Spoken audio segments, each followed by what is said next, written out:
Oh, Idol, ako si Mang Jose ang vlog. Ako nako'y sa sangayon ako na lugar. Jose man akong pangalan. Dito ko modula sa Jose Abad Santos sa Paingon Uglan. Dito ko modula mga idol. Ako di ay dating boksingero pero wa Japon sumuko sa laban sa boxing dula Japon. Balag unsa kadagko ang kalaban, basta dili lang Ginoo akong kalaban. Pareha sa mga tao pero ang ako lang kuan sa sarili nako, wala ko nagkumbansa na sa dula nako. Di po ko moalang modula po na patyunonon ta sa dula kay ang dula ang katunga sa katawan nako sa katunga sa kong lawas nasa hukay na o akong ulog kamot nako nasa ibabaw.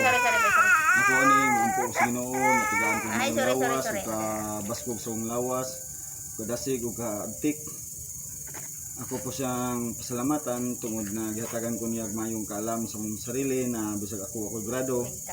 Manikamot ko mga idol na comment lang kamo unsay angay ikatabang ninyo sa kuha. Ipa-proud ko kayo sa buong mundo.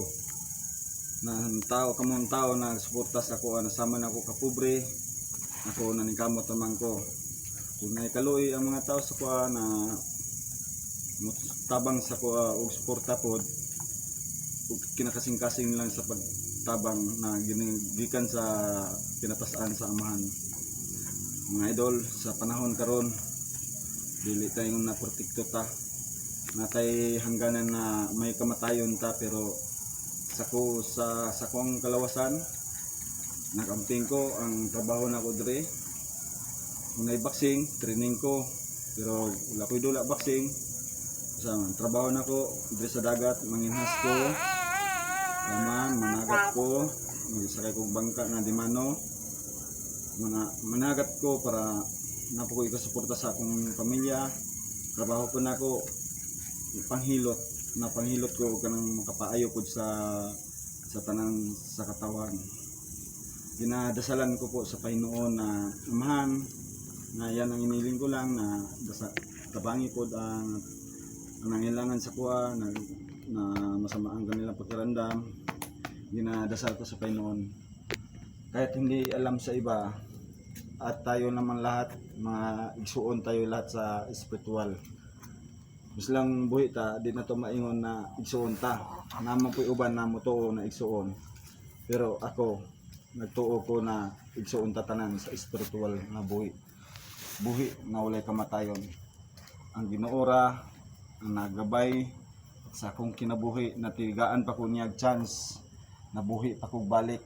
Nagpasalamat ko siya guys kay nang bata pa ko sa una na namatay man jud ko sa akong sakit. Tipos kulupon niya, ako po'y isang boksingero, wala na yung mama o papa. Sariling sikap ko na lang na ngani, lumaki ko sa kalye. Kung saan, nangingi ng pera sa mga tao, isa po kong rugby boy, hindi ko ikakaya ang sarili ko.